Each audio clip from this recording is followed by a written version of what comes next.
Pemirsa Lampung TV, seorang warga Mesuji mengaku wartawan diringkus polisi dengan dugaan memeras pengasuh pondok pesantren ratusan juta rupiah dengan ancaman akan memviralkan berita.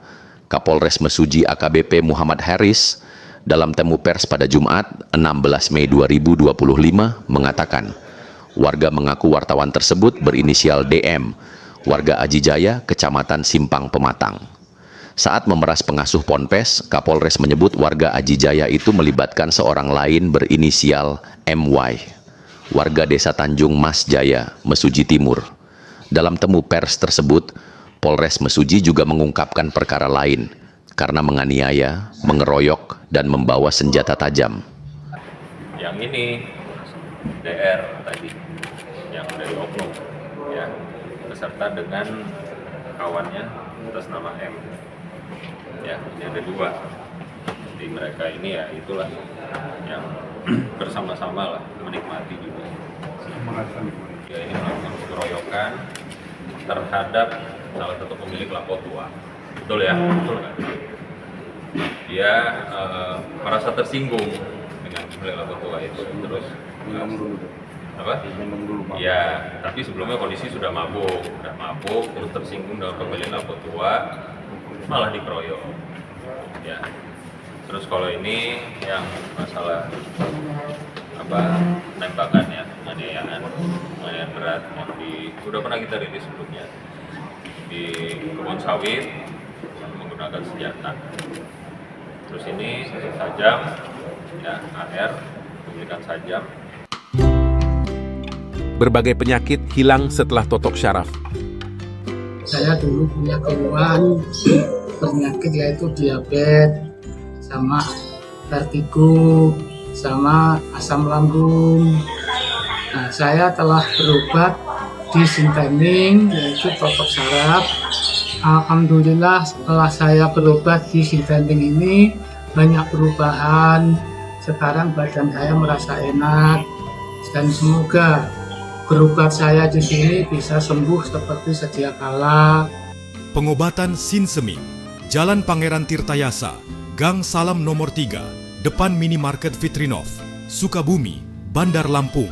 Call Center 0812 7841 8586 dan 0877 41 112 424. Itu kita ada satu yang kita ungkap, satu LP terkait dengan tindak pidana pemerasan atau premanisme.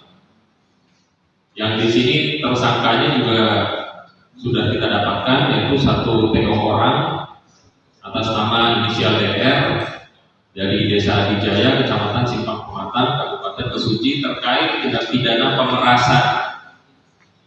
Jadi dalam sepakat ini tindak pidana yang dikedepankan adalah pemerasan, tindak pidana kekerasan terhadap orang, tindak pidana penganiayaan, pengancaman, dan hal-hal serupa dengan itu. Lalu di sini TO barangnya berupa uang yang sudah didapatkan oleh pelaku dari korban. Pelakunya sangat disayangkan adalah salah satu oknum dari wartawan juga, yang di sini melakukan pemerasan. Dan ini memenuhi salah satu kriteria sepakat kita di tahun ini, karena targetnya juga selain daripada pemerasan juga pengancaman. Nah, di sini tuh yang kita sayangkan, kenapa oknum tersebut melakukan tindak pidana begitu. Pada korbannya yang di sini kita ketahui profesinya adalah sebagai guru, sebagai guru, dan di situ dia berhasil mentransfer uangnya kepada pelaku, jadi pelaku sudah menikmati hasil dari perbuatan. Modusnya seperti apa?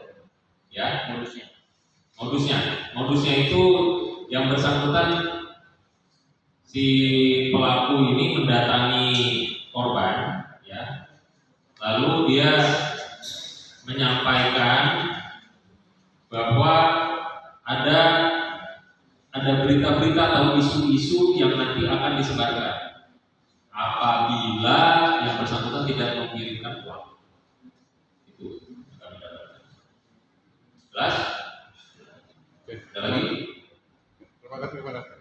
itu TO atas nama DR dengan satu orang lainnya, berarti dua ya, dua. Jadi di sini sudah berhasil kita amankan 2 orang dari target operasi dan sisanya 5 orang dari non target operasi. Total ada 7 orang pelaku dari operasi pekat yang berhasil kita amankan.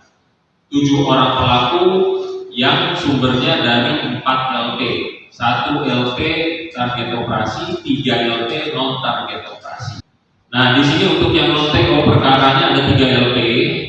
3 LP yaitu 1 LP terkait penganiayaan berat dengan tersangka A. Yang kedua ada LP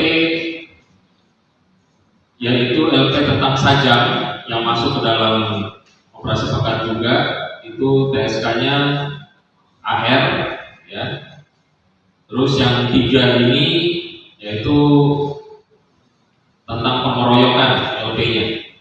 TSK-nya ada atas nama P dan 2 orang lainnya. Ya.